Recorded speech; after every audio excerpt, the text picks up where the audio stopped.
Good morning. My name's Doug Hicks. I'm a professor at the Jepson School of Leadership Studies at the University of Richmond, and I'm the first speaker for today. This session is called The Future of Religious Leadership, and I think we have some interesting papers, and I think there are lots of areas of connection among them. So I think we'll start. Each of us will speak about 20 minutes, and then we'll have close to a half hour for, maybe there'll be a little leakage there, but almost a half hour for conversation across the three papers. So I'll go ahead and begin. My paper is called Leadership Within Religious Communities, What is Distinctive and What is Common? And I mean by that to ask what is distinctive and what is common vis-a-vis the more frequent discussions in leadership studies on politics and business.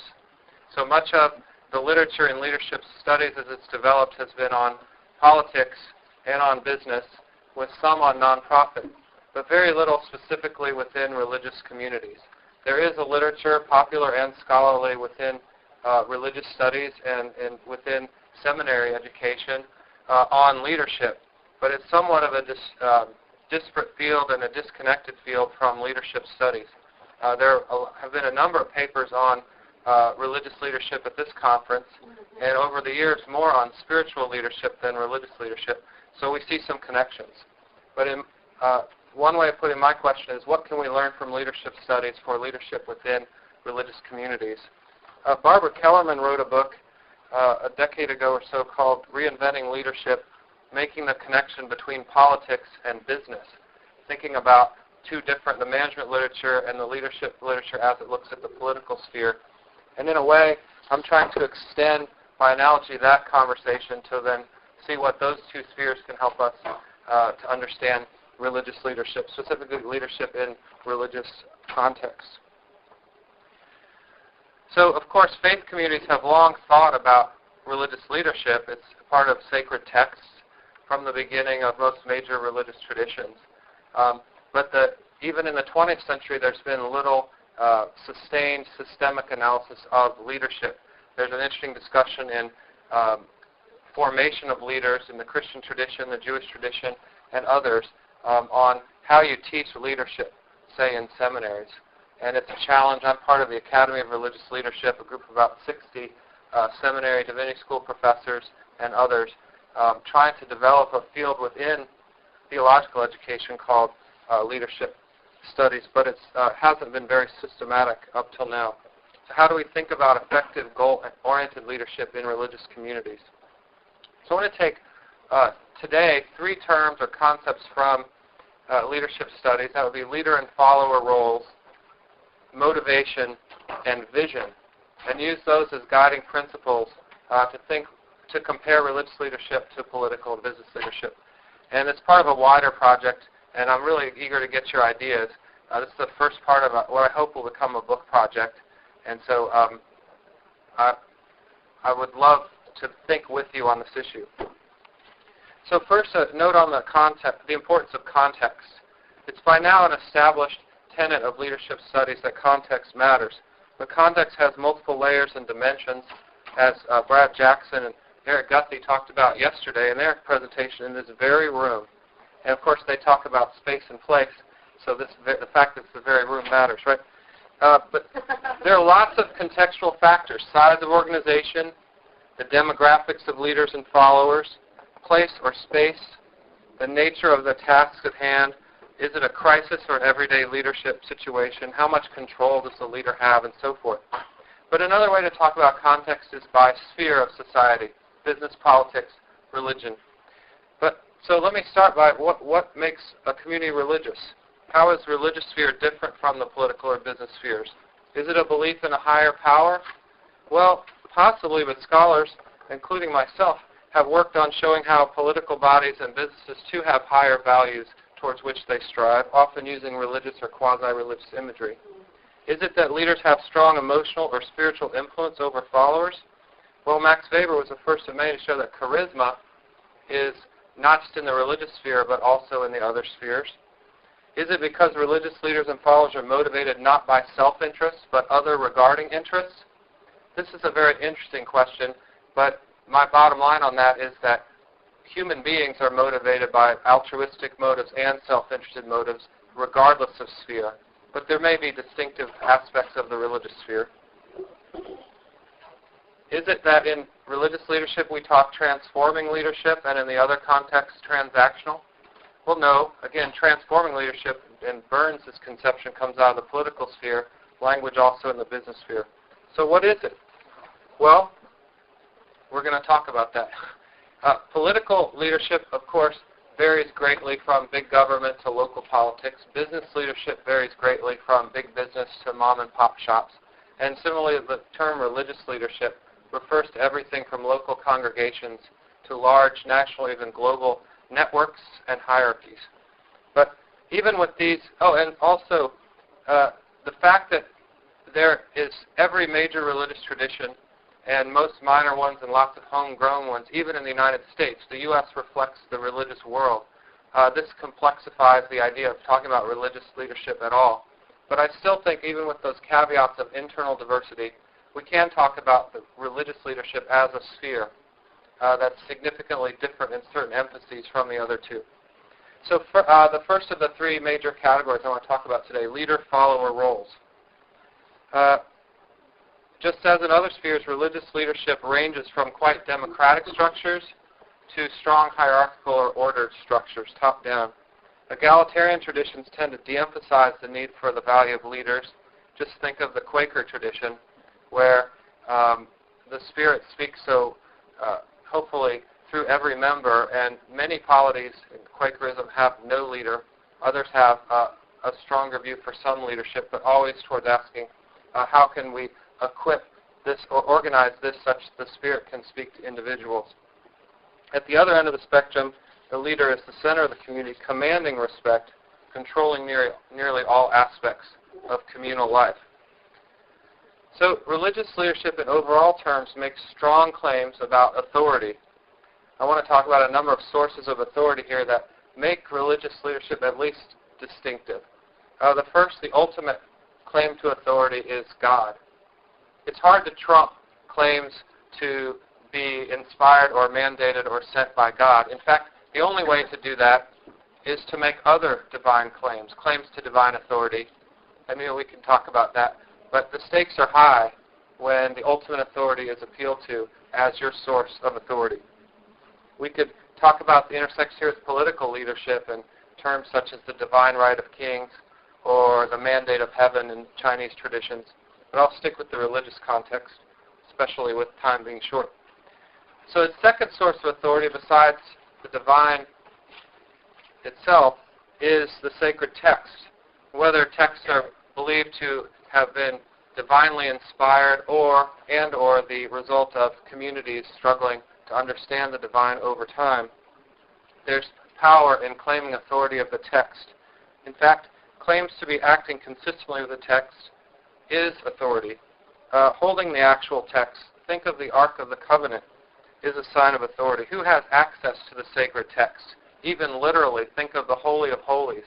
Those who have access to the text not only reinforce, but they increase their power when they access the text for the community. A third source of authority is appeal to the continuity of the tradition. The Roman Catholic papal lineage claims to continue the ministry of St. Peter, apostle of Jesus. This claim to an uninterrupted, direct line of apostolic succession between a leader and the inner circle of Jesus makes a strong claim of authority, the very authority of Jesus.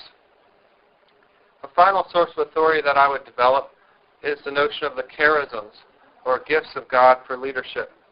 Waivers' classic account of religion emphasizes the charismatic elements of religious leaders, especially prophets. But he asserts that, quote, the entire basis of Jesus' own legitimation was the magical charisma he felt within himself. But charisma, of course, comes from the Greek word charis, meaning grace or favor. It was a Christian theological gift for a term for a special gift or talent bestowed by God to a set person or community apart from others. So these are extraordinary powers that leaders, or others I'm going to say in a minute, have over others or with others in community. So what's the takeaway here on this question of authority and the roles of leaders and followers? Well, particularly because of the appeal of strong sources of authority, religious leadership, I suggest, has a particular tendency to be manifested as great man or top-down leadership, with all of the dangers appertaining thereunto. Narratives placing centrality upon founders or great figures of traditions, Gautama, Buddha, Confucius, Abraham, Moses, Jesus, Muhammad, so forth, lend support to great man emphases on the leader at the expense of the agency of followers. So that's a concern, a special concern, I think, within religious spheres that we don't see as much. Not that it's not there, but we don't see it as much in the other spheres. Then there's the question of how you appoint, the ritualization of appointing leaders to positions, often called ordination. Traditions vary widely in terms of their normative or practical understandings of ordination. Are leaders ordained simply in order to help the collective with a particular function? Here's one of my favorite findings on ordination. In medieval times, people were ordained to the role of gravedigger. Since the word human derives from the term for burying, we should recognize the importance of death and burial rituals, of course, but we tend to think now often as ordination as lifting up to the highest level. In the early church, their ordination of various functions, and gravedigger was one, but you wouldn't call that the highest calling within the function, but it was to function. Or is ordination to not just a function, but to a particular status? For instance, in Catholicism, ordination to the priesthood is believed to change the ontological status of people. You can't take that back. This creates a fundamental difference between priests and lay followers. Now, potentially counteracting these sources of authority that lift the leader up are sources to a divine authority that also empower everyone. So I think of the Protestant, particularly the Protestant emphasis on the priesthood of all believers. That's an idea that everyone has responsibilities and has the divine calling to work in the world. Or the emphasis on individual conscience or spirituality, also a more democratic emphasis. Or indeed a broader understanding of the charisms or gifts of leadership. One of the church offers an account of charisma and leadership different from the predominant one that's in our thinking. Charisma, the charismatic leader, is the one who stands apart. Waivers helped perpetuate this idea, and it's an important one. But the theological understanding of charism was that everyone in the community had at least one gift of the Spirit, and thus it can be a much broader understanding of the charisms or even charisma of leadership. So these are some preliminary points for thinking about what makes authority, what makes leader-follower roles distinctive in something called a religious sphere. But we see in history and in the present moment struggles over who has access to leadership positions in various communities. Because of the strong appeals to authorities, the stakes are high in the religious sphere. So second, religious motivation. What motivates people to participate in or lead a religious community? Scholars provide different models of religious motivation: psychosocial needs, Freud, human projection models, Feuerbach and Marx, experiential, existential, William James, sociological models of community, and so forth, Durkheim, Weber, Geertz. Most recently, there's an economic approach to human behavior that ventures even to explain religious behavior in self-interest, utility-maximizing terms. I'd love to talk about that with you in detail, maybe with a Q&A. But the overall assumption of this view is that people exhibit religious behavior as part of their self-interested mission to maximize their utility. I'm not lifting this up as a good way to do it, but it's an important one to think about. So the Enlightenment distinction between public and private is interesting here in terms of where religious community stands. Are religious communities public or private? It depends on which, what you mean by the word private, in fact. But in the paper I go into some detail about this question of whether we think of religious institutions and leadership in that context as public or private. Why?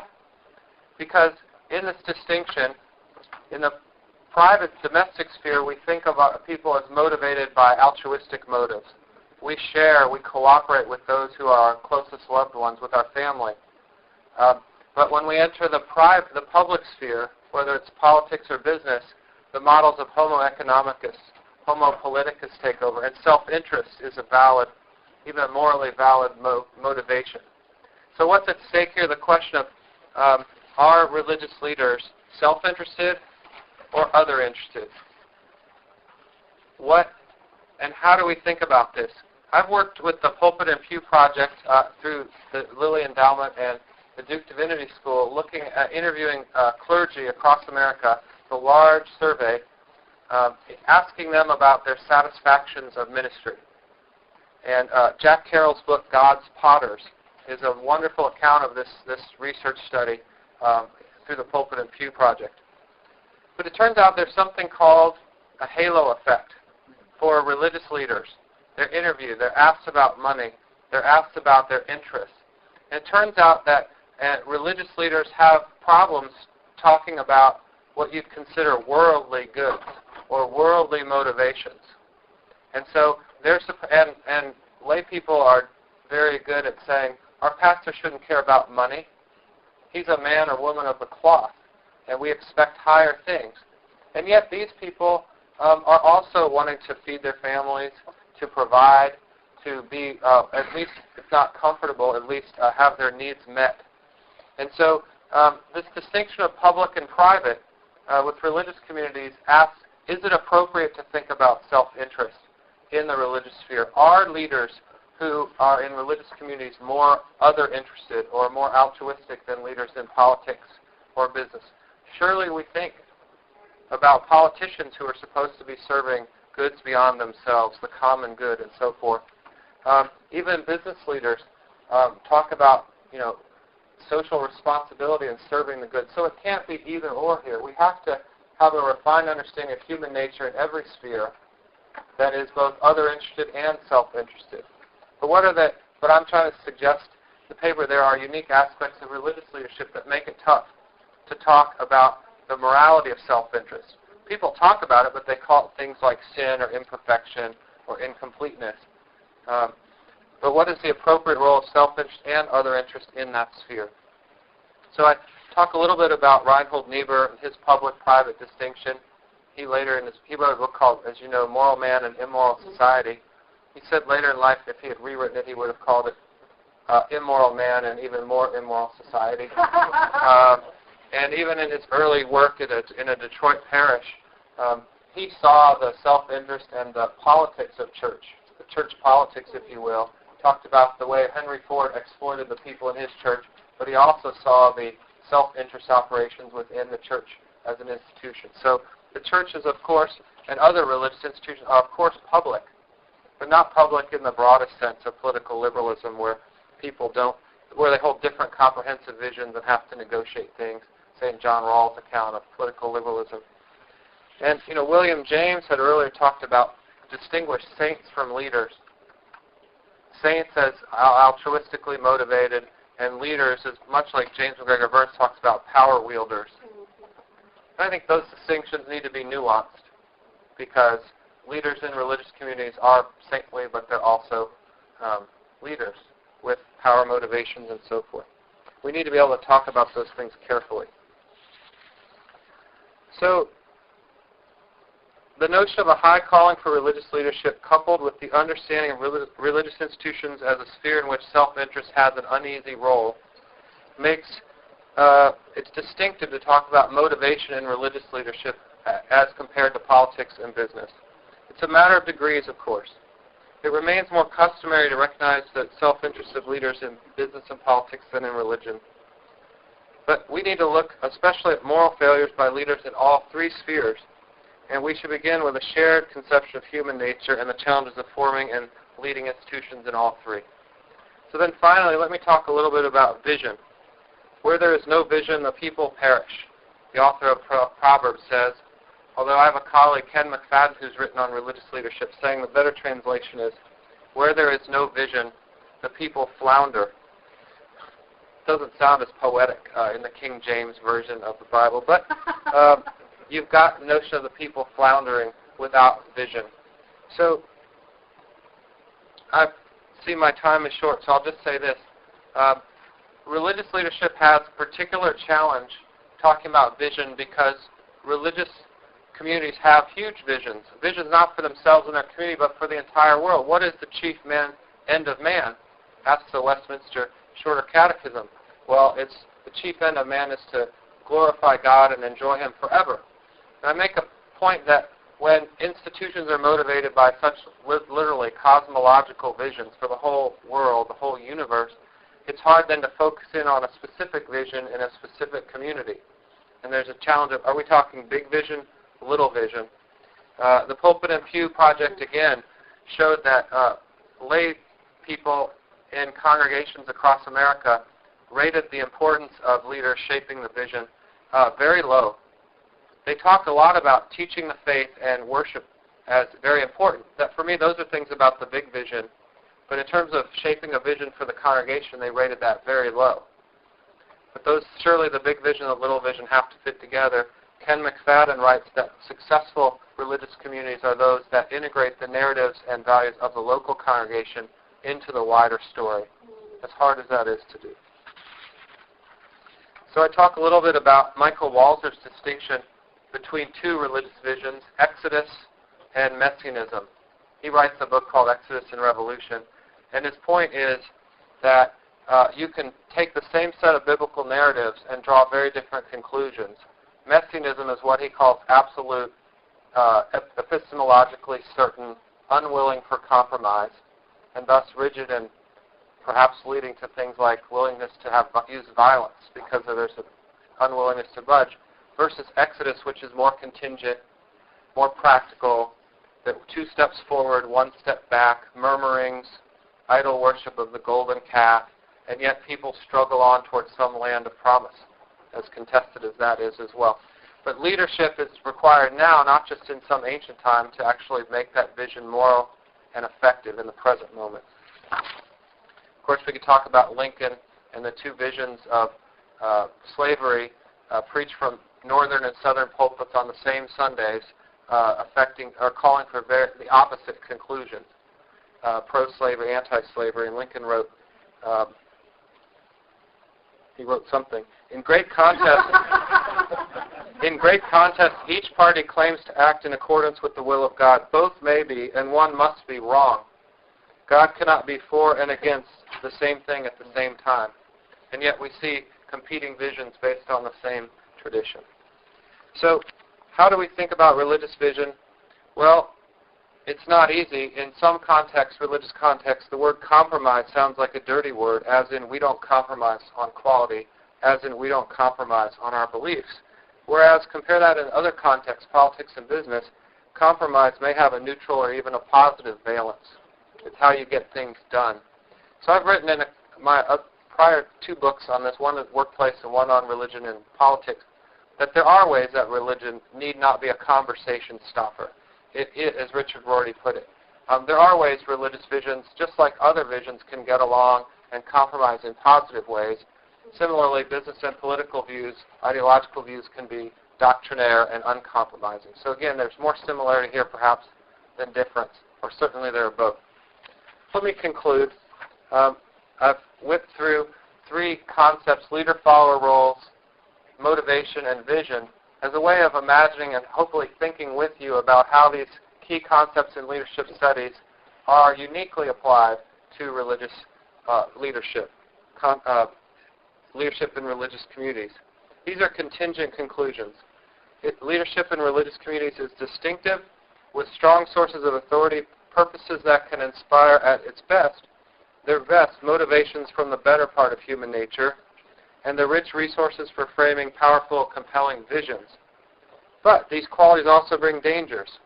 Domineering leaders with nearly unchecked power, with divine sources of authority claimed, an overly optimistic, even naive understanding of the motivation of religious leaders, and vision talk that can't separate between big-picture cosmic themes on one hand and local, specific, achievable goals on the other.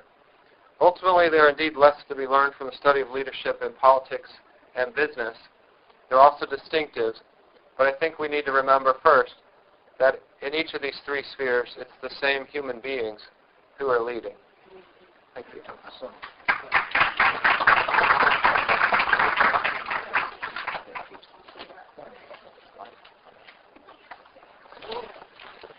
to just get all the technology kind of sorted out. Thank you so much, Robin.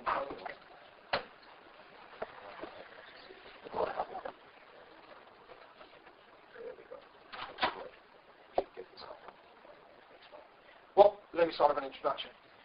It is such a privilege to be here. My name is Corné Bakker. It is short for Cornelius, since Americans struggle to pronounce that, and it is an incredible privilege to be here with Doug to share the same platform, as well as Father Nathaniel from Rome.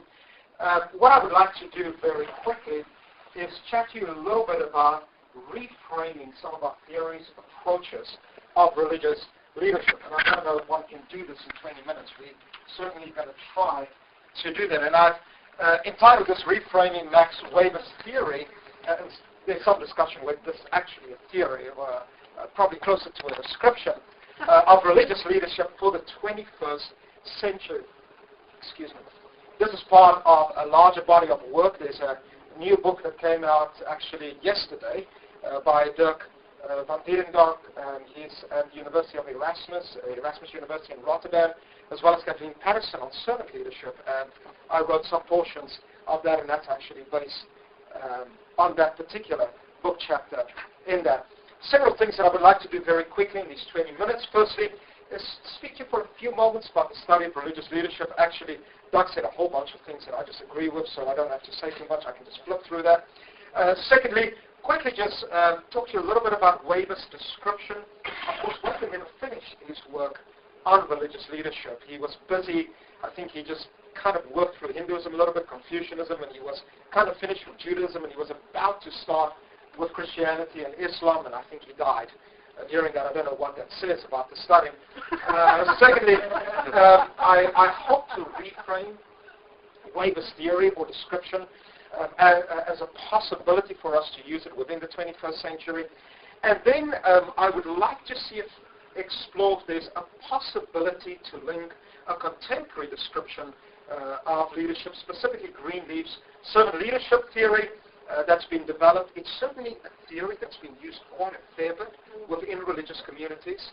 And I maybe want to highlight a portion of Greenleaf's writings that I don't think many people have looked at yet.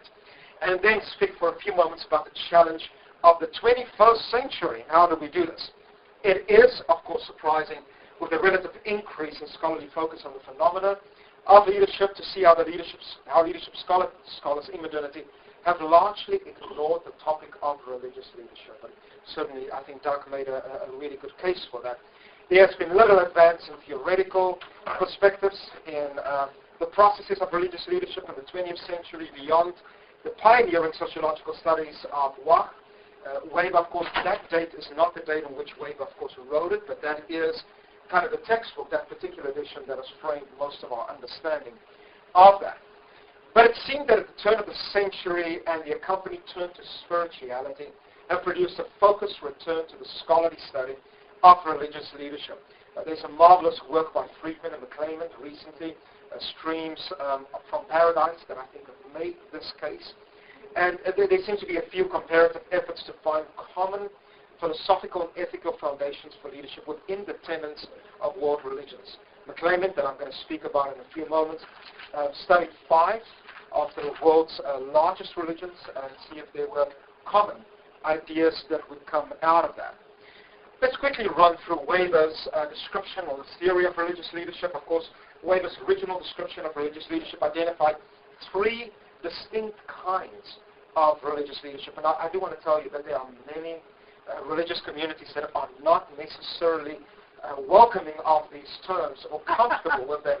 But I do think it is quite important. He spoke about magicians, priests, and prophets. I want to focus specifically on that last one, prophets. I think Doug spoke about that. I think there's quite a bit of helpful material for us in there. Just to quickly reframe it again, magicians, according to Waivers, as religious leaders exert influence by virtue or personal gifts made manifest in miracles. We'll come back to that in a moment. Waivers spoke of priests or priestly leaders are described as functionaries of regularly organized and permanent enterprise concerned with influencing the gods and obviously by implication the followers. And thirdly, prophetic leaders seek to confront the status quo of cultural and religious traditions based on a renewed ethical call or personal mission. And Waivers, of course, makes a statement that very often the personal mission and ethical call tend to be the same thing. That within that call there is an ethical or a moral dimension. Many Christian communities speak about the return to an approach of holiness within leadership, of course playing with etymological English words of whole and holy, that maybe holy leadership includes the whole man, a person that is indeed integrated and whole. McClelland, at the turn of the century, actually spent quite a fair bit of time, and I think this is one of the more important voices in religious leadership, in reframing Waivers' particular work. And he took those three categories of magicians, priests, and prophets, and he spent some time saying, well, this may be a better way to look at it. And in seeking to extend and apply Waivers' theory of religious leadership, proposed 4 themes that delineates and describes the leadership of religious founders of world religions. And he spoke of these actions as acts of reaffirmation, radicalization. I recognize that this is a difficult word, and I'll come back to that in a moment. Thirdly, ritualization and responsiveness. In McClelland's work, he described this, that religious leaders lead by reaffirming the central truths of existing traditions. McClelland speaks of this act that religious leaders will often spend a lot of time editing everything that we've said about religious leadership, but also going back and saying, well, maybe we should rethink this, maybe we should re-question some of the things that we've said about religious leadership. Secondly, they aim to radicalize these truths from within the community through a process of exemplary behavior. Often, of course, when we speak about the radicalization of religious leadership, we think of quite the opposite. McClelland speaks of this specifically in this ethical or moral dimension. Thirdly, they ritualize the truths into codes of law and sacred rituals. Kees Wyman, who's at the Titus Brandsma Institute at the University of Nijmegen, has spent a lot of time speaking about this aspect of ritualization. And he says the reason why religious leaders do this is that they provide a way for followers to have access to those original truths. And lastly, of course, they finally open new ways for followers to respond to the original call to lead in systems of responsiveness. I believe that McClelland's 4 themes are very, very helpful for us in our rethinking about what religious leadership could look like in the 21st century. But now the question is, how do we apply this? One of the theories that's been used more than often, especially within the Christian traditions, but there is some evidence within Judaism as well as within contemporary Islamic thought as well, is of course Robert Greenleaf's description, or I don't know really one can describe Greenleaf's work as a theory. Certainly I think there are some very strong ideas. I think certain people have come after that and have developed it into all kinds of theories. But of course it's Greenleaf's servant leadership. Greenleaf's servant leadership, when we look at it through the lens of spirituality, can be described as a system of counter-spirituality. And one of the clearest descriptions of Greenleaf's counter-spirituality of service lies in his frequent use of the designation of prophet. And this is something that is seemingly completely ignored within the literature on servant leadership. What is interesting, and this is an article that I wrote about a year ago, one of the things that I did, I got in contact with Larry Spears, who of course was the director for the Greenleaf Center for many years, and I said, Larry, send me all the religious writings of Greenleaf. And one of the things that we did is that we coded that. What was interesting to note is that Greenleaf more than 140 times spoke of the servant leader as prophet. Of course, really making use of Waivers' understanding of that. It's this designation of prophet to describe servant leader. In one of his writings he writes, he says, one is at once in every moment of time an historian, a contemporary analyst, and prophet. Not 3 separate roles. This is what the practicing leader is every day of his life. Waivers, of course, and there's some evidence that Greenleaf is influenced by Waivers' writing on this, defines the prophet as a purely individual bearer of charisma, something that Doug mentioned as well, who by virtue of his mission proclaims a religious doctrine or divine commandment. McClelland takes this a little bit further, and he explains that a prophet is an agent of change who takes personal responsibility for breaking with the established order, declaring this break to be morally legitimate and influencing others to following his or her example in breaking away. And of course, when you think of Greenleaf in that sense proposes a very subversive message. During this time period at AT&T, of course, if you think about it, and several other places, this idea that leadership within business could have this strong moral component. Now, Greenleaf's vision of servant leaders as prophets embodies this countercultural approach of morality and organizational transformation. It sought to influence others with a subversive message of servant leading. I apologize that I'm rushing through this, but I'm trying to do this in 20 minutes. Can we get it? Oh, yes. If you give me your email addresses, I can make sure that you get the slides. It is Waivers' designation of the religious leader's prophet that resonates most deeply, I think, with Greenleaf's vision of leader as servant. Waivers' description of the religious leader as prophet includes two subtypes, interesting enough: the ethical prophet and the exemplary prophet. Again, this idea that leadership includes not only a moral dimension, but certainly a magnetic dimension. This idea, actual fact, in the New Testament, the Apostle Paul speaks of this. He says, imitate me as I imitate this ideal type within Christ as well. The servant leader, for at least Greenleaf, as a prophet, fits both these categories. In actual fact, I think Greenleaf puts these categories together. The servant leader seeks to lead from an ethical foundation of altruistic love and seeks to cultivate the formation of servant leadership in the followers. These two things are connected. These are not separate things for Greenleaf. Now the question is, what does this look like in religious traditions? In the paper that I wrote, I looked at 5 world religions, but for the sake of our discussion here, I really would just want to speak about 2 specifically, and I'll run through this very quickly.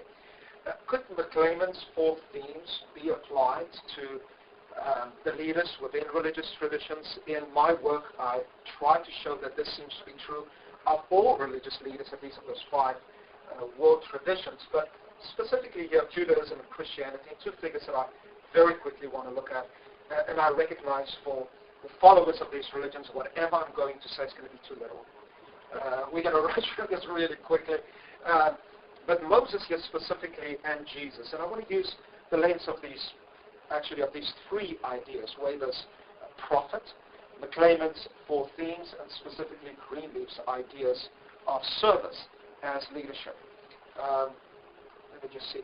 You know what? Let me skip Judaism because I'm not going to do justice to this. I'm going to just skip through to Christianity, and you're certainly welcome to have a look at this. But let me just look at Jesus very quickly. Jesus of Nazareth, often described as a moral servant leader, and of course, in most of the literature this is so described the nature of his leadership as one that came to reaffirm the basic tenets of ancient Judaism. We see this consistently through all the words attributed to Jesus within the text of the New Testament. He defined his leadership as one of service, the very well-known portion of Scripture. The Son of Man did not come to be served, but to serve and to give his life as a ransom for many. Of course, for us within the Christian tradition, we immediately recognize that for the vast majority of our Christian leaders over 2,000 years, this has not been true. And so it's kind of really prophetic and provocative words, this idea of leader that comes to serve. Jesus radicalized this notion of leading a service with the ultimate act of self-sacrifice in what the earliest text in the New Testament, within the letter to the Philippians, written by Paul, referred to as being obedient to death, even to death on the cross. It seemed that he ritualized this idea of service as leadership, this radical message of service and self-sacrifice in leading takes the form of a ritualized dinner in which companions, literally those who break bread together, it's of course interesting that word companion from the Latin compane, this idea of people that eat bread together, reenact this incredible act of self-sacrifice and leadership. And lastly, of course, the Gospel records that Jesus defined leadership for his followers in a system of responsiveness in terms of service. This idea that the leaders not only the moral agent, but invites people to do exactly the same. Again, from the Gospel of Matthew, whoever wants to become great among you must become your servant. And of course, all the English translations are kind of maybe not the best translations of this. The original Greek describes the servant, not a servant, but literally slave, the lowest of the low. The servant leadership of Jesus of Nazareth, culminating in his atoning and self-sacrificial death, has been the central focus for Christian scholars and practitioners in the ongoing quest to find an effective and moral model for leadership. The question now, of course, remains, what about the 21st century? The concept of the leader-servant is clearly present in the religious philosophies and traditions of the two religious traditions discussed. I apologize, I only discussed one. But religious leaders do not always lead as servants. They do not always follow the ideas of Waivers or even McClement or even Greek. There are many ancient and contemporary examples of leaders in Judaism and Christianity that have led in destructive, self-serving, narcissistic, and sometimes even in violent ways. Too often the original visions of service as leadership in the philosophies of Moses and Jesus have been set aside by those who aspire to use their positions of leadership to aspire to power, prestige, and fame. I often make the statement when I speak at seminaries, actually I make the statement at schools of leadership studies as well, that schools of leadership studies and very often seminaries tend to draw the wrong kinds of people. People that don't necessarily want to serve, but very often people that want to lead because of money, fame, and position.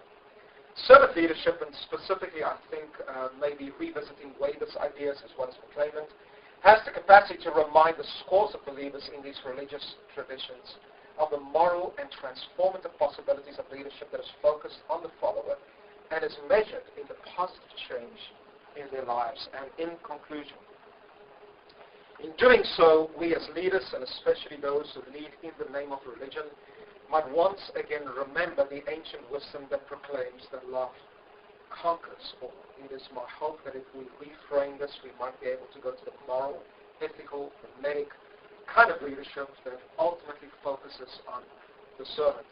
Let me finish with the words of Greenleaf here. The prophet is one who imagines what will later be proved. And I think the one thing that we can say about leadership studies is that we all agree that serving is a substantially better way to lead than what we've had in the past. Thank you so much, Father, and thank you.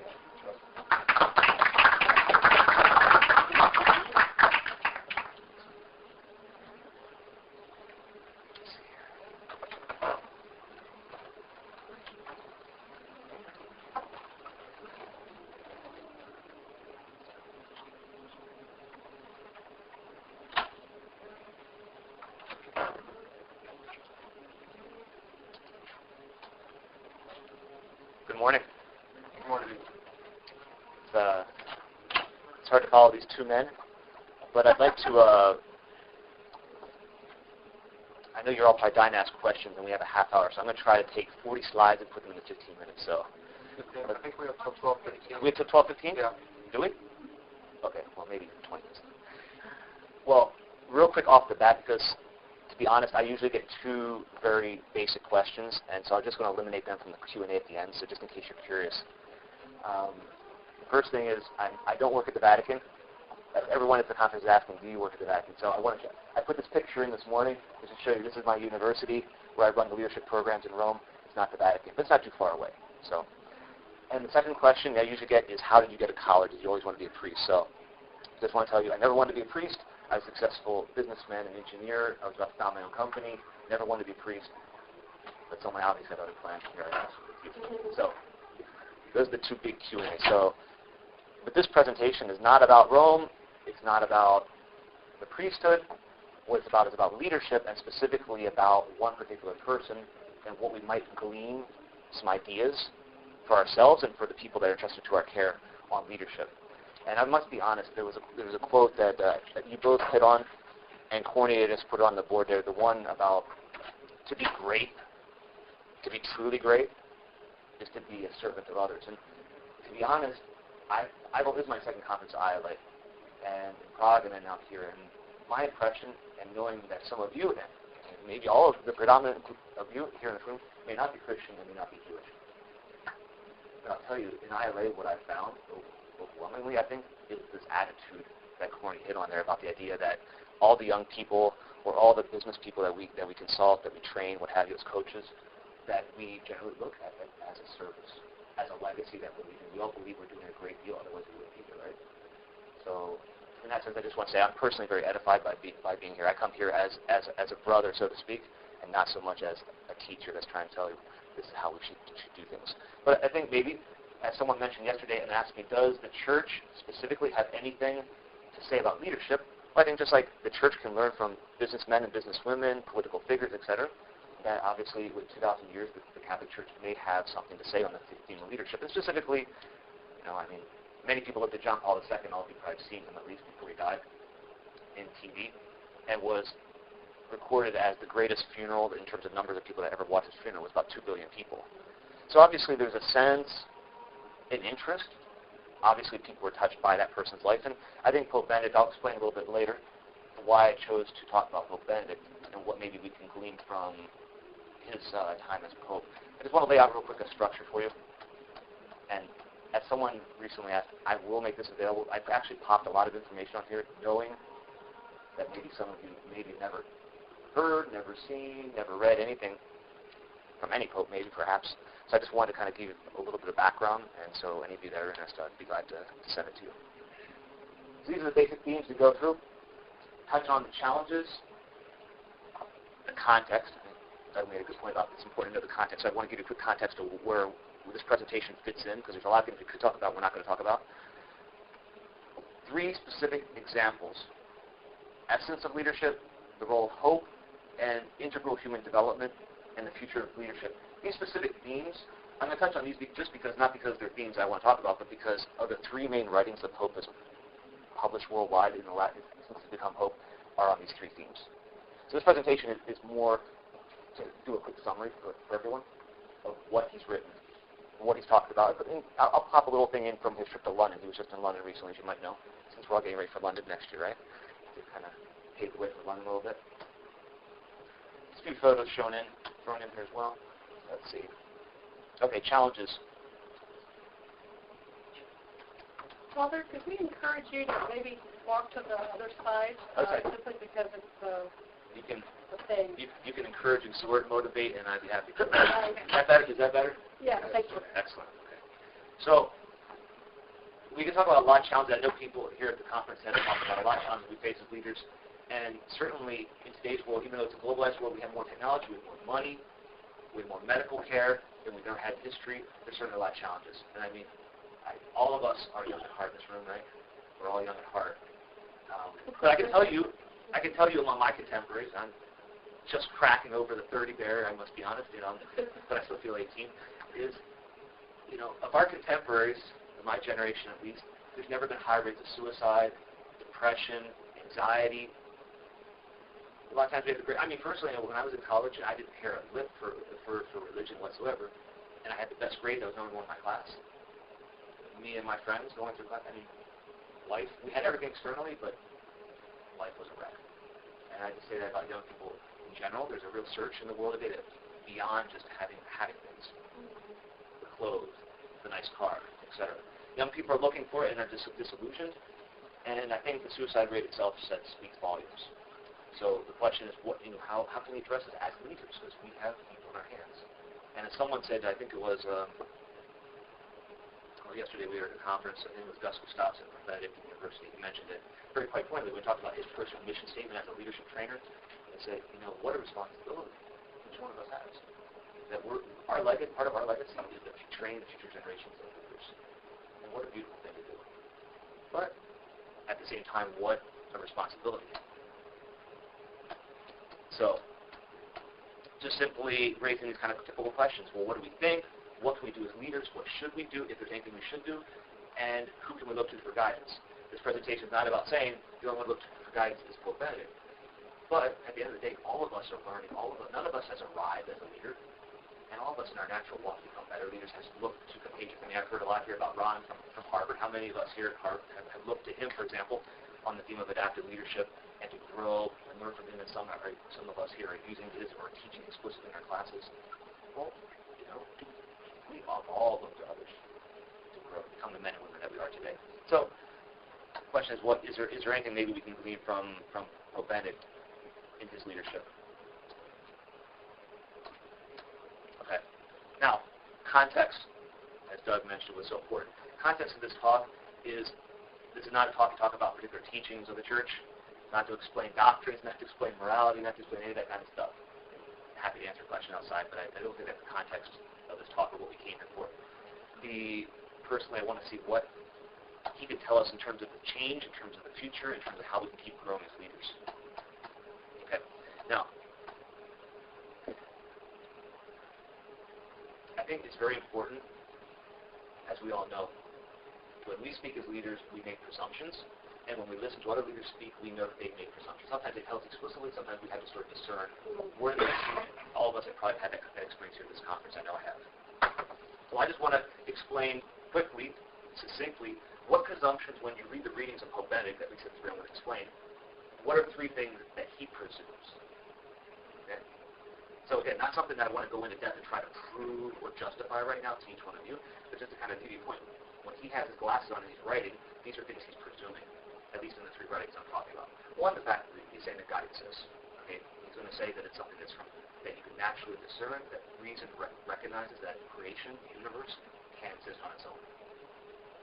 However you want to explain God, what kind of absolute, what have you, he's going to say, well, rationally speaking, much less for revelation, there has to be God. He's going to presume that in his writings. Secondly, that he's speaking to men and women of goodwill. The Pope always writes, and he always speaks. If you've ever seen the Pope speak or gone to Rome, what have you, or been where he's visited, there's always people of all faiths, of all backgrounds, of all economic classes, and he's not speaking just to Catholics. He's speaking to everyone who has an open heart and wants to be searching, because we're all searching identity for happiness and fulfillment. And the only thing in a sense that kind of he's presuming is that none of us have a heart that, I want to hate, I want to, basically toxic leadership, I should say. The person that's very closed and wants to dominate and use and abuse others, which I think all of us in this room don't want to do. And then the second one, there's something that fell off the screen, but I'll explain it. 2 things. Separation of church and state, yes. Separation of private and public life, no. Might be a fine distinction, but I think to be clear, the church does not want to rule politically or any kind of stuff like that. It's very clear. The kingdom that Jesus Christ professed was a kingdom of the heart, of change, interior change. But what he would say, and what he was right about, especially when he went to London, was a very strong theme that he spoke about, was this idea that what you believe interiorly, your faith, if you want to call it that, is your personal convictions, whichever, all of us have personal convictions, whatever our religion, okay? He's saying, well, there's an incoherence in our human person when we take our convictions, our beliefs, and we decide, and we don't let them have anything to do with how I live. This idea of internal, external. He's saying, no, we're human beings. This idea of private and public is a distinction that doesn't make sense on the level of moral action in terms of ethical action. If you believe something and you have a conviction for this, you should live it. When you decide not to live it in public, you're being incoherent with yourself. So the Pope, when he speaks, when he writes, when he went to London, this was a point he drove home to London society, because there's a very strong wedge being driven right now that says you can't live your faith in public, and it's being intolerant, the idea of intolerance to religion. That if you profess to be Christian or Muslim or Jewish or what have you, Scientology or whatever, that you can't profess your faith in public, it has an implication on other people. And you can go to jail for it. And they say that's being intolerant. And it's not being consistent with being coherent internally and externally. So that's, again, set the context. Okay. By the way, this is just a picture from London. We went there recently. Okay. So, well, I don't know if any of you were kind of wondering why would we speak about Pope and leadership. I would just simply mention, I think all of us here, we look on level of scholar leadership. I mean, the example that we went through just recently of Max Weber, for example, and all of his research, all of his thought, and everything like that. And we also look at leaders who live out practically speaking in terms of corporate life, for example. Many of us here either aspire to or train corporate leaders or train young people that are going to be corporate leaders one day. And this idea of, do we call someone who runs a company of 100,000 employees a leader of one level or other? And I think all of us would probably call this a person that wields influence, has the capacity for leading. How he or she leads, well, that's a whole other matter. But the question is, this person's a leader. And at the end of the day, whether we like it or not, we have a man who we're talking about now who literally directly or indirectly influences over 1 billion people in the world. Directly or indirectly. And then you can make a case perhaps that affects much more than that. So, in one way or other, we're dealing with someone who has influence on the world scene. We're dealing with someone that many of the world leaders respect, have gone to for consultation, or a very basic note of pay to respect when they go to Rome.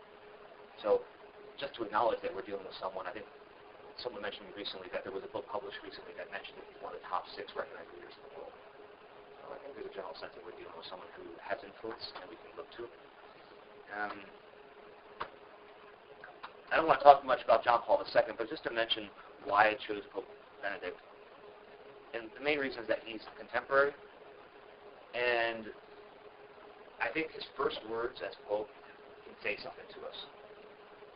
So if you imagine the scene, millions, probably tens of millions of people watching from the TVs, satellite, internet, and you've just been appointed to a position that some might say you're the moral leader of the world, you're a great religious leader, you're religious of 1 billion people, let's say, and what are you going to say to the world? Well, this particular leader said, I'm just a humble servant in the vineyard of the Lord. You've appointed me to this, and I'm no better than you. And even though I'm 83, I guess, at the time, 82, 83, I'm going to live out the rest of my life. Even though I just wanted to go live in the mountains and write books with my brother in Germany and pass the last few moments of my life in peace, I say yes to this, what you've asked of me. And so I think that if you want to remember anything about the Pope, I would invite you to remember that, because that's who I've met the Pope personally, and I'll tell you, in person or whether on TV, he's the same man. It's not this talk. Very simple. He's like he's the kind of guy you'd imagine to be your grandfather. Like, I don't know if you all have loving memories of your grandfather, but the kind of guy that, you just want to be around and pat you on the shoulder, and, it's just, he's just there for you, that type of person. Okay. Let's move on. So, let's get into the 3 letters real quick and cruise through them. Maybe you've never heard these letters. Maybe you'll never read these letters, so I'll at least give you a little quick background. They're called Deus Caritas Est, God is love, Spe Salvi, and Caritatis in Veritate. I would recommend, if any of you want to read anything about what I'm saying here, I would recommend the 3rd one, just because it's the most recent, and because it was published during the big world summit of all the world leaders, and all the world leaders are getting copies of it. So, sorry. All the world leaders. So, and if you want to, I can give you an address to where you can download them. So it's about, the great thing about the letter is that it's spent about 40 pages off the front of the paper talking about the world economic crisis, principles for world governance, leadership training, banking, finance, all the kind of things that most of us in this conference are interested in. And it's not so much about telling people what to do, but giving, as someone said yesterday, about the idea of having some leadership principles that guide our action, guide our training of the future generations, training leaders. That's what basically he's doing. He's giving some basic principles, that kind of toolkit, if you will, for leaders. So it's an interesting reflection. It might be worth your time. Okay. So let's talk about Deus Caritas Est, God is love. The only thing I want to say about this, again, talking with a lot of folks here at ILA in the last 2 years, I've had a number of people come up to me and say, Father, I teach leadership. I'm of this particular stripe of leadership model. I believe I'm doing a good job at whatever, but at the end of the day, I really don't know what underpins my leadership in making decisions, and what justifies this vision of leadership that I have. Whether it's transformational, whether it's toxic, whether it's adaptive, at the end of the day, know that I'm doing a good job as a leader. It's very common. I don't know if any of you say it among yourself of leading. I won't say it to anyone in this room, but I'll just say folks here at this conference have come up to me and say these type of things. And the Pope, again, he doesn't talk about these leadership models and all that kind of stuff, but he speaks about one thing very strong, and that is that the human condition, the human person, each one of us as leaders, and the people we're training, at the end of the day, are called in loving service to our fellow brothers and sisters in this room and out in the world around us. And you say that if whatever model leadership we follow doesn't have that incorporated in, there's always going to be something missing. There's always going to be, in a sense, a lack of fulfillment. Because it's kind of like a car. I think you want to kind of make a little imagery on it. It would be kind of like a car that's built up, a Lamborghini, that has the latest technology, the latest GPS, has the latest nice alloy wheels, but it doesn't have the motor put in. And that motor gives energy for the car to fulfill the mission. And so he's saying that leadership, too, has to think in terms of this idea of service, in terms of the sense of serving others, and that our mission as leaders is the mission of service. Each one of us has been given great talents in life. Many people depend on us, and at the end of the day, that's not for us. It's something that's for other people. That's where he's coming from when he writes. Okay.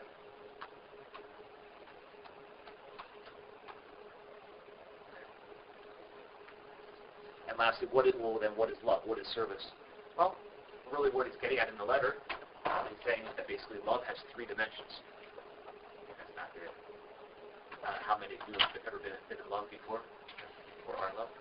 But today we equivalent love a lot of times with good feelings. And the Pope basically says, no, love hurts, and it should involve to think, to act, and to speak well. To do well for others. And at the end of the day, if it means it to sacrifice yourself for the good here on this earth, and certainly if you believe in the eternal life, in the eternal good of another person, which implies that it's not, I'm loving you, I'm loving the person next to me, what have you, not for what I'm going to get out of it, but for what's good for them. So, this was the first writing, by the way, of the Pope. So if you want to kind of get a sense, again, of what kind of message, it's just like a president, for example, would have a State of the Union address when he comes into office and kind of puts out the plan for his presidency. Well, if you want to maybe take this as sort of the State of the Union of the Pope, the Deus Caritas Est. That's what he sees as the most important thing for a leader.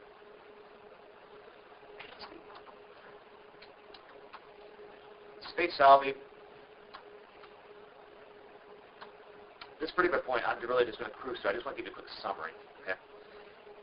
This letter, he talks a lot about hope. He talks a lot about change.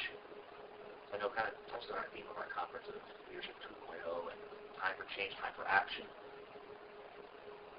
The Pope makes a little bit of a comparison. Talks about Nazism. He talks about communism. He talks about the modern scientific progress.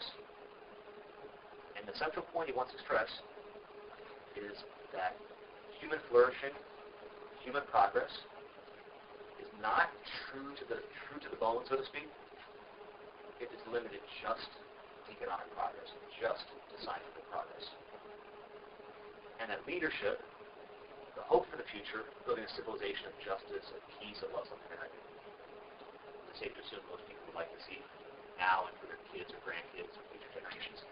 It's something that has to be balanced by the growth in God, no knowledge of God, the growth in living our leadership, our businesses, in a moral way. You can see with the economic crisis, we know the roots of the crisis will happen. The decisions men and women made. And so basically saying progress is going to be made when we have that balance. And change for the sake of change, just in the name of change, can be a dangerous thing. Saying that the idea that change has to always be measured, and this is where the next letter comes in, and I think I'll finish this one with this. Anytime we have change, for example, let's just say something in the education system, the way things are taught. I mean, when those of us have kids, or I can at least say I have kids in the sense that I have a lot of young people that depend on me, so I always think of them and they're good. And when a person comes in and tells me, a kid comes in and tells me, well, my teacher, she decided this time to, humiliate. I'm not saying this is a lot of people, but it's good. I called us in and humiliated us right in front of our students. This might be an active adaptive leadership. I don't know. It's some kind of exercise or not. But all of a sudden, radically changes the methodology of the class, and it does something to the detriment of the students. Obviously, it's a change that's not for the good of the students, perhaps in this case.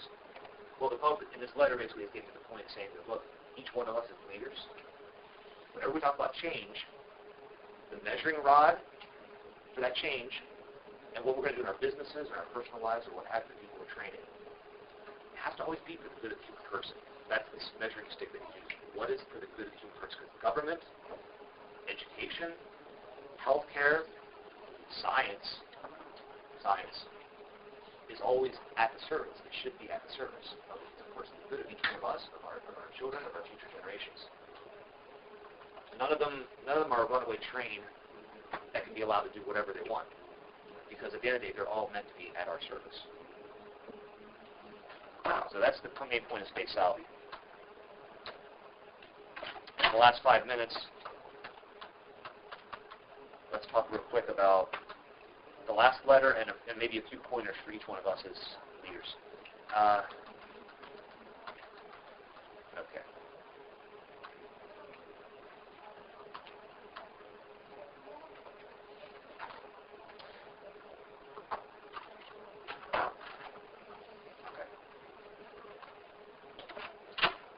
Caiaphas is very topic, which is the letter I recommend that you read.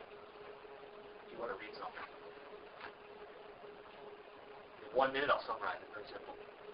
1 minute, summary would be, he's talking about the importance. If we want to deal with the repercussions that we've seen in the global economic crisis and all the different difficulties we're dealing with in the world, the path forward for leaders is that we have to develop, I think all of us, well-trained leaders, right, is we have to have a holistic approach to training leaders. And I didn't draw any diagrams here, but if you want to imagine it, that the human person is more than just an intellect. Okay? And I think most of us, from what I've heard at the conference, most of us think of coach and leadership training as beyond textbooks. Very practical, we're training to be professionals, what have you. But the Pope is inviting in the letter to consider that beyond just the professional, beyond just the academic, that we need to think about training ourselves, training young people to be men and women of values. I think I've heard that term around a lot. Of spirituality. I've heard that term a lot at this conference. To make ethical or moral decisions. That term has come up a lot at this conference. And I think to one degree or other, most of us in this room aren't doing that. And the Pope is, I think, just reiterating something that we all know, we all get a sense, is that we have to train our future generation to be men and women who are loyal, who are sincere, who have integrity, who want to build up a good society, who will take responsibility for their actions. And think twice, maybe, before making a decision that's going to maybe lay off a ton of people because of selfish motive and make a few $1 million. So, that was a 2-minute summary, but I want to finish. Again, you can read all the points if you want the talk later. Yeah, of course. It's yours. Okay, so game plan. Now, this is National Stadium 2 years ago. Okay. Just based on these 3 points, I'd like to draw from his letters a couple of conclusions that you can take it for what you think they're worth, and what he's encouraging us. Okay, it's kind of flushing out at the end of the day. How can we apply what he said to our personal lives as leaders? There's one thing about this great conference. We talk a lot in the different conferences about techniques of leadership, lessons learned from our classes, the way we work with young people, or our executives for that matter, how we train people, coach people, and what have you. But maybe as we come to the conclusion of our conference, for some of us, maybe this is the last talk, I don't know. Most of us, it'll be at the end of the day, maybe. What conclusions for my personal leadership am I going to walk away from here, and in the next year, grow personally as a leader before I come to London? Well, here's, I think, 3 points taken from the letters, maybe, that will help. The first is the starting point for leadership is humility. Humility is a word that is tough for all of us. All of us. It doesn't matter whether you wear a collar or not, it's a tough word. And I say starting point because at the end of the day, if we each one of us, humility is basically to recognize that we're here to serve, that we need, I'm no better than you are, you're no better than me.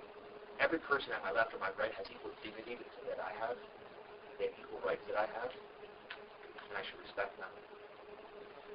And as a leader, I think specifically, especially, we have to keep that it's an attitude. That my leadership is meant to be at the service of other people. To build them up, to use the gifts I've received, like we talked about, the charismas, these gifts, to use for others.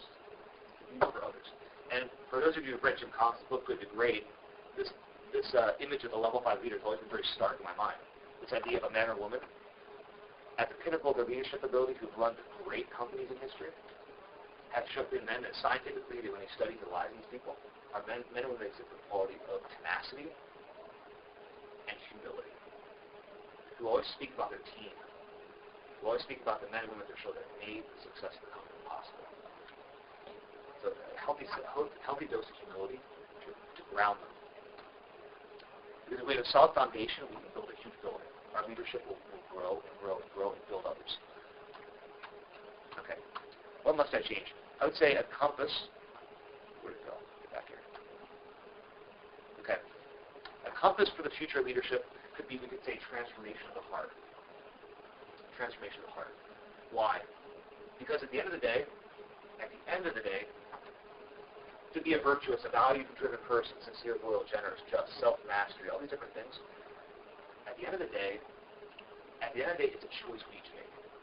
It's a choice in here. It's something that goes beyond what technique or what model of leadership I follow. At the end of the day, it's a choice I make. It's the motor of my choices in each one of our choices. And so I think the Pope in his letters, he's writing and saying, look at where we are right now. Look at the global economic crisis. And most of us at the end of the day are saying, well, how do I make a difference? How do we change the world? How do we make things better? How do we undo what was done? How do we build up in the next 10 years? And the Pope is saying, okay, well, for all the measures that you want to enact, for the laws that you want to enact, for all the different economic solutions you want to put, at the end of the day, what caused these problems and what will solve the problems isn't so much out there as it is in here with each one of us. And so that's an invitation he makes to us. Not to say the external things don't help, of course they do, but if they don't have it in here, those other things won't matter. They won't be sustainable. And lastly, he said basically that the thermometer for the future leadership is love. It's in self-giving, it's in serving, and at the end of the day, it's in leaving a legacy. Leaving a legacy that I think we can go back kind of, for some of us, if we're going to close with this talk, then let's move back to the beginning. For those of us that were in Karen Armstrong's talk, we should talk a lot about the golden rule that I'd like to finish with the golden rule. That I think doing unto others as you have to do unto you. That there's no, in a sense, I say the Pope is saying there's no greater, your legacy as a leader will be built in as much as you embody that in your leadership style. No matter what particular school, you're teaching or what have you, but that if the motive for that leadership is this idea of golden rule. So I think with that, that gives us still about 15 minutes for questions. And so, Sean.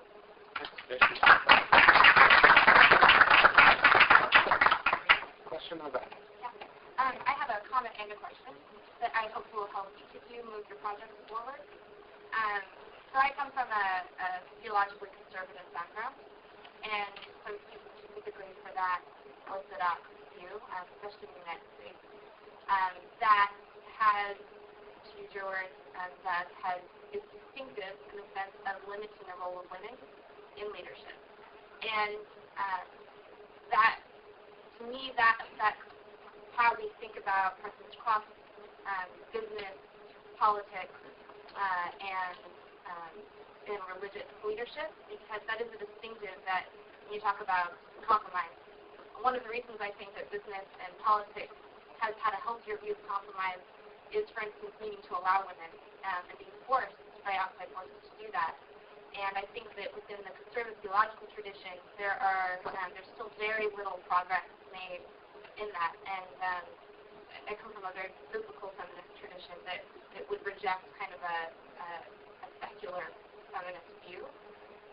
So my question first for you, Doug, is that challenge you to think about, when you talk about sources of authority, for instance, to think about gender as a source of authority. I didn't hear that as even towards the book project, to add that as one of the things that's often called upon. It's not just God put me here, but God made me a man and put me here. For you, Corin, thinking about, I was really interested when you said, when you look back over our history, we see very little of serving of Jesus' mantra to serve first. And I wonder, and I don't make a judgment either way, but if we have a long history of men leading, if there isn't something to be said for wondering at whether women being in more positions of leadership would cause more serving. I don't know. Can I quickly interject there? Yes. Thank you. I think it's an incredibly important statement. One of the interesting things that's happening with the research is that we are rediscovering female voices. Yes. Within the history, at least, of Christianity. A good example of my own research stream, quite a fair bit of my writing focuses on the 13th century leader Clara of Assisi, who was the first female to write a religious rule in any religion, which is really interesting if you think about it. And she started an organization that's 800 years today still flourishing. I think that kind of speaks quite a fair bit. But interesting enough, there's no academic writings on hers until 1989. For 800 years, okay? And I think you make a very, very valid point, yes. And if you're doing that, also maybe about Hildegard von Bingen? Sure. Well, of course, the new movie's just coming out on yes, that. Yes, actually, I have an article coming out on Hildegard. Okay. Yes. Okay. Right on topic. And for you, Father, thinking about, I really appreciated the academic component from the first two speakers and how we see the discipline. And I think from the practical standpoint of people who are on the ground, I really like the metaphor of when we serve without a value foundation, or when our model doesn't have that foundation, that it's like a car with no motor. And I wonder if without women, it might be most of its part, or half of its part.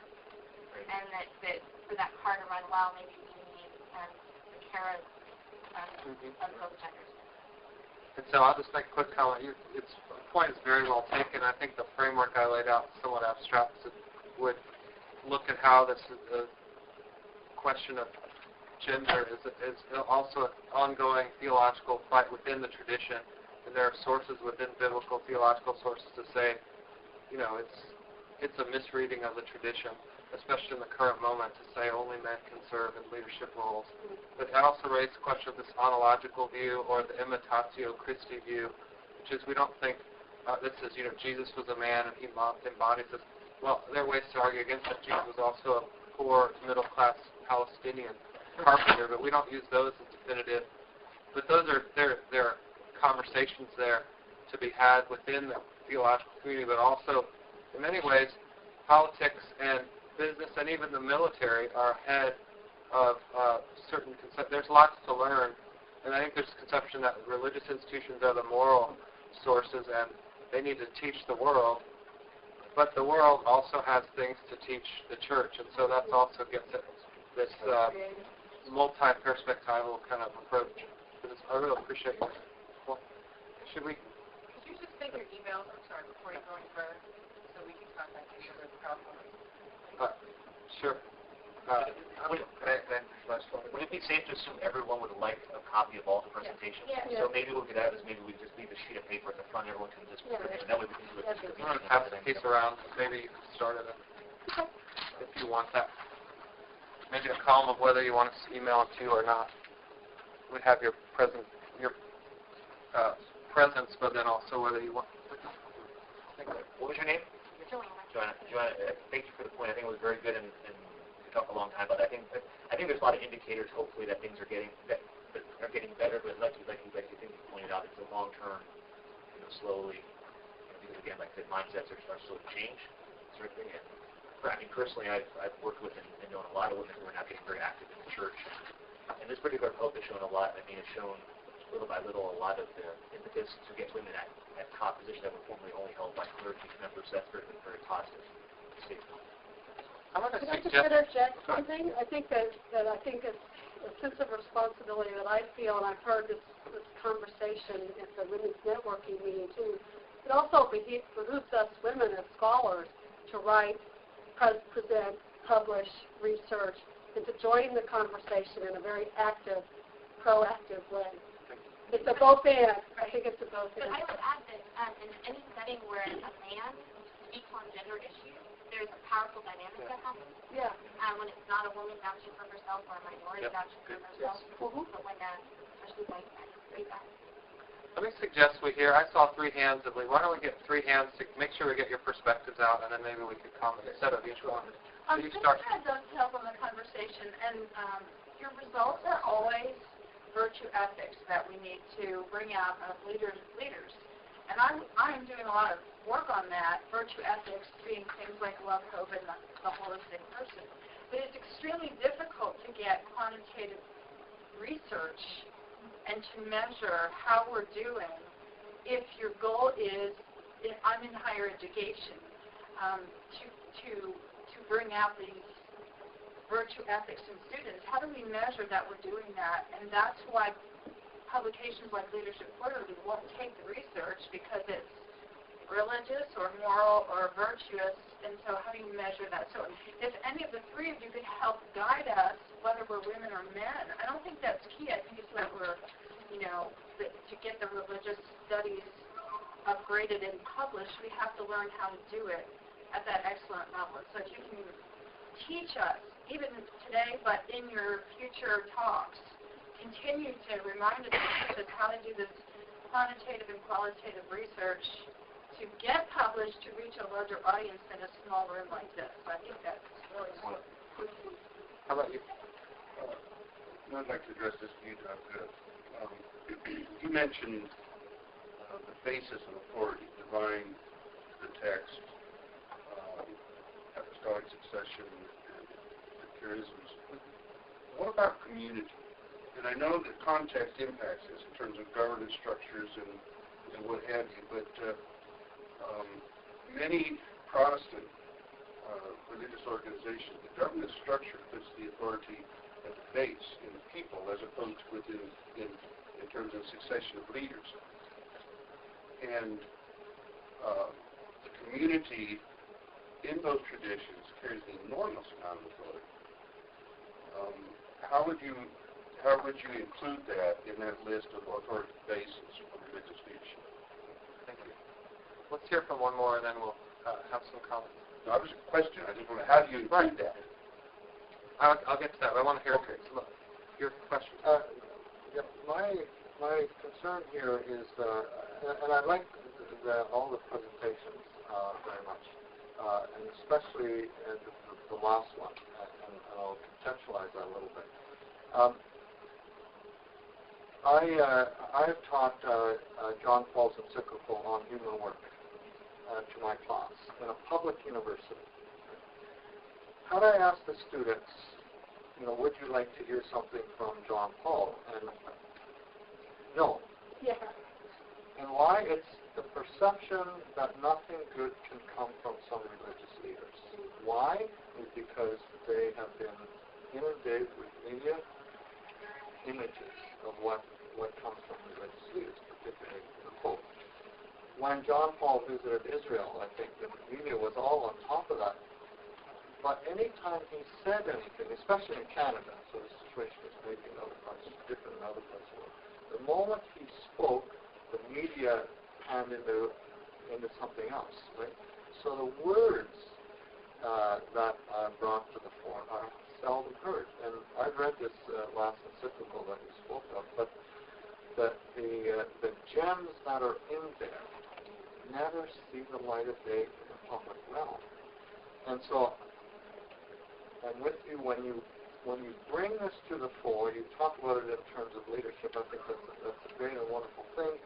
How do we get it out of this room, out of particular contexts where they are taken seriously, to the realm of public education, where when you talk about religious leaders, developments in the church, especially the Catholic Church, it's all negative. That's my. So it comes to the question, how do we give this more larger? How do we spread truth? So why don't we each comment now on each of the 3, or whichever ones we want to. I appreciate the direct question from you about community as a source of authority, and also for me, there's a second source of authority you're talking about there, which is church polity or religious polity, structure itself, the processes that are enacted in that community. So I think I take that as a friendly addition, and I actually, in the bigger project, I want to talk about community and community building as something that I think is even more important in many religious contexts than in politics or in business, although those contexts have also pulled from the religious sphere to talk about community building, seeing your workforce as a human institution, a human community, and not just workers making widgets. And how you think of the political body as a community. Membership is so valuable from Rousseau on, talking about civil religion as a way of forming community.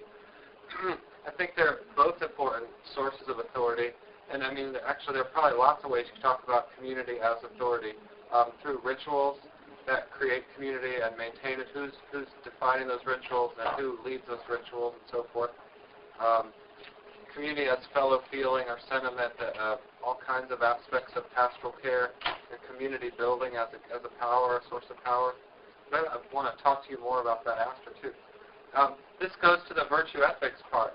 Virtue is also about is formed, habituated in communities. And so the virtues that you talk about are not inherent, but at least even if they are, they have to be nurtured and developed. Habituation is the big term, and formation, development, so forth. Part of that, I think of my colleague Terry Price, who works in ethics and who's done empirical work with my colleague Crystal Hoyt back there, who's a social psychologist.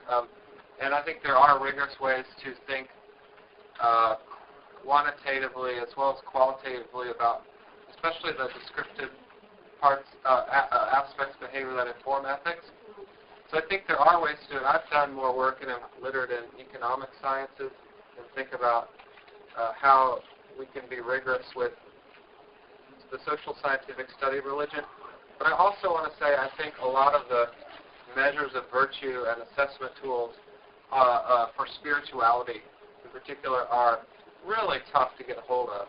You can define spirituality, for instance, however you'd like, and then find ways to measure it in corporations, for instance. But I think the definitional problems are fundamental. And similarly, how would you define that we've increased the virtue of our students? Would you parallel that with emotional intelligence? Like, do you think they've run into the same issues? I think so. I know less about that. And the other, it's interesting, but I would be suspicious of the false concreteness of quantitative studies. Not that it's impossible, but there's a lot of theologizing that goes into how those definitions are made. And I think a lot of the social encyclicals are really important for thinking about moral issues and politics and economy. And I've taught Reinhold Niebuhr on through.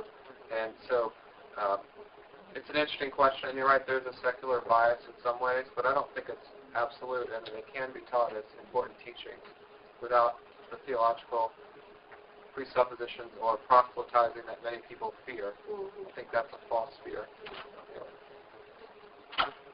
I'll quickly just respond to the three brilliant questions. First, on the subject of community, I think we have to rethink the way that we structure leadership or speak about leadership. I think one of the mistakes that we made, we put all of our eggs into the figure of the leader. Yeah.